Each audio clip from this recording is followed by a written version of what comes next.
Hey guys, this is Jam of jamonline.ph and welcome back to my channel, and today we're gonna do a review ng latest TWS earbuds ni Realme, and it's the Realme Buds Q2.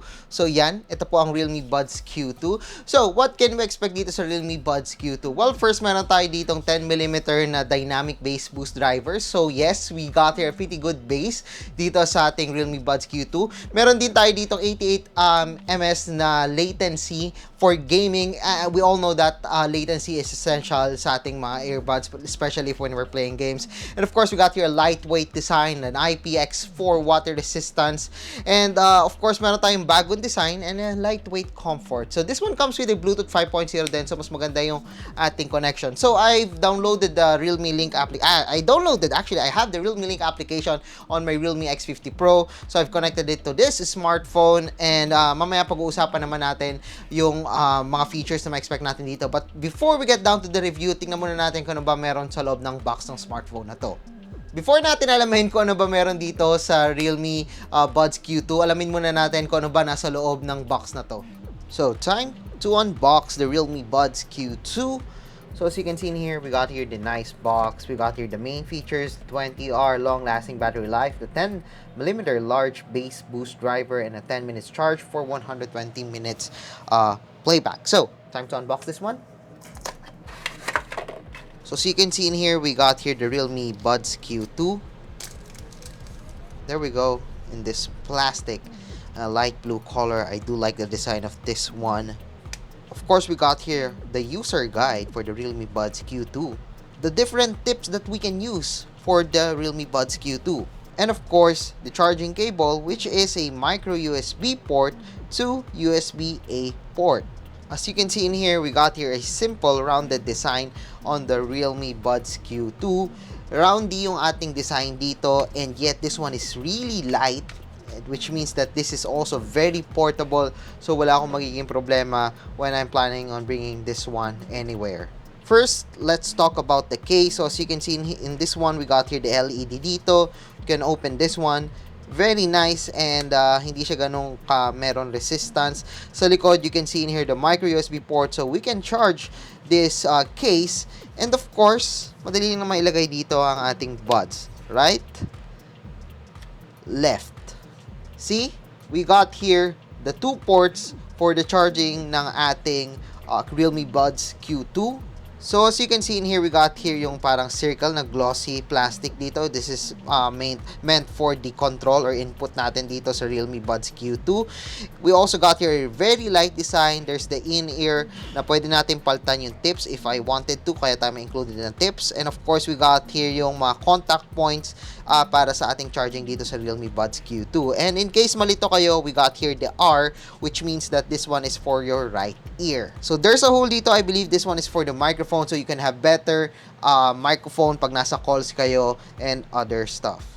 So I'm using the Realme Buds Q2 right now. As you can see in here, I connected it to my smartphone. So the Realme X50 Pro 5G, as you can see in here, meron tayo ditong mga different setting. Dito sa Realme Link application, we can control yung bass boost, lively, or clear. Depende kung ano yung prefer nyo na sound effects dito sa ating Realme Buds Q2. I prefer the lively one. Parang ito yung classic or the balance one. And in case pinapalitan ko siya to bass boost or do sa clear, mas okay yung clear sa akin pagdating sa voice eh. Pero like for example, palit ako to bass boost or clear, may sound naman. So just in case magpapalit kayo, hindi naman magiging problema. Meron din tayo ditong toggle for the game mode. So as you can see in here, may toggle tayo for the game mode. And when we have game mode, mas maganda yung latency natin. But honestly, when I tried it, hindi ko man lang naramdaman yung difference. Kasi even if hindi siya naka-game mode, maganda na naman yung latency na nakuha natin dito sa Realme Buds Q2. And again, meron tayo ditong different options para sa ating action. So, whenever you want to use double tap sa left earbud or double tap sa right earbud, pwede nyo siya i-customize. That's one thing na magugustuhan nyo dito, the customization that you can do dito sa Realme Buds Q2. And of course, ang mahalaga dito is yung touch and hold on both earbuds in where we will activate yung ating game mode. You can even activate your voice assistant for this one. So if you're a fan of Google Assistant, you can activate the voice assistant directly dito sa earbuds na to. So hindi nyo na kailangan buksan yung phone nyo, mag-voice assistant kayo, and hindi na kayo mga problema. Actually, I used that one before the pandemic kasi nasa commute ako minsan. And I just want to use a voice assistant para makapag, makontrol ko yung smartphone ko even without touching my smartphone. You already know yung mga ma-expect natin dito sa Realme Buds Q2. Well, and when it comes to battery life, they're true dun sa sinabi nila. Na sabi nila, they're promising a 20-hour battery life dito sa Realme Buds Q2. And yes, na-admit ko na sobrang ganda ng battery life natin dito. Actually, ilang oras ko na siya ginagamit and hindi pa ubos yung battery niya, which is pretty good. So, in case naman maubos siya, kailangan ko lang kunin ulit itong case ko dito, ilagay ko lang siya, charge ko siya for a few minutes, and even if charge ko lang siya ng few minutes, I can use the Realme Buds Q2 for a whole day. Well, of course, hindi naman 24 hours may tumutugtog, pero like my work day, baba, pause, gano'n naman sa. So, most of the time, siguro mga every 4 hours, binababa ko siya, nilalagay ko siya, charge ko siya, and yun naman. After nun, pwede ko na ulit siyang gamitin ng pangmatagalan. So, matagal yung battery life dito. But despite having a long battery life, what I like about the Realme Buds Q2 is the comfort of this one. Kasi sobrang gaan niya, even the case, parang walang dala-dala sa bulsa.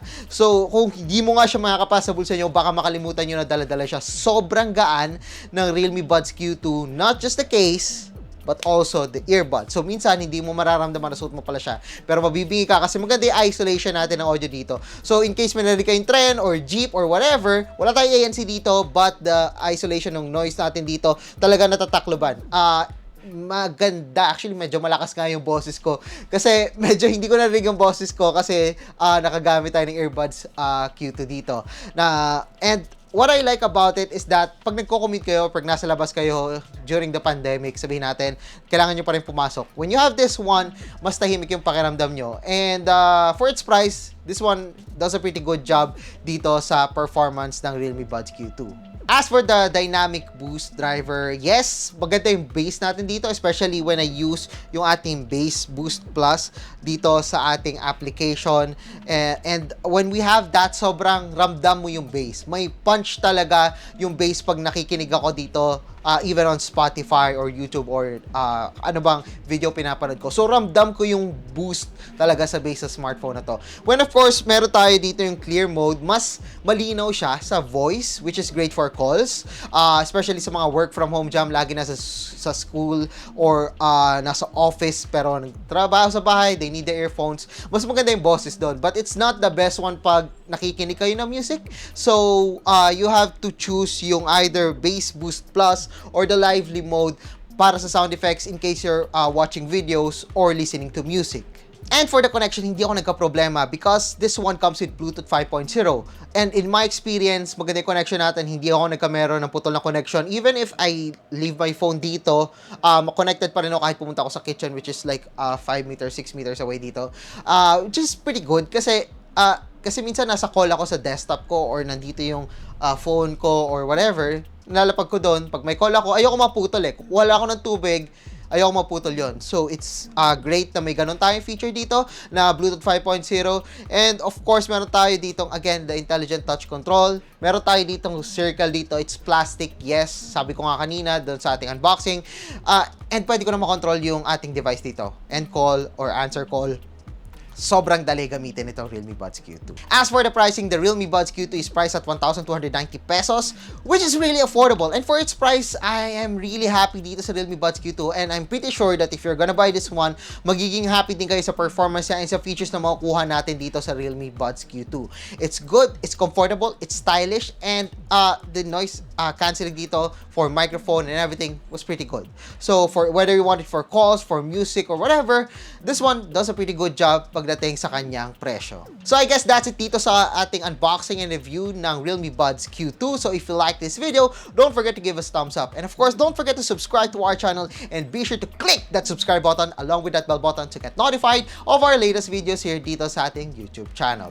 So once again, I am JamOnline.ph. Thank you for watching and see you guys again sa susunod na video.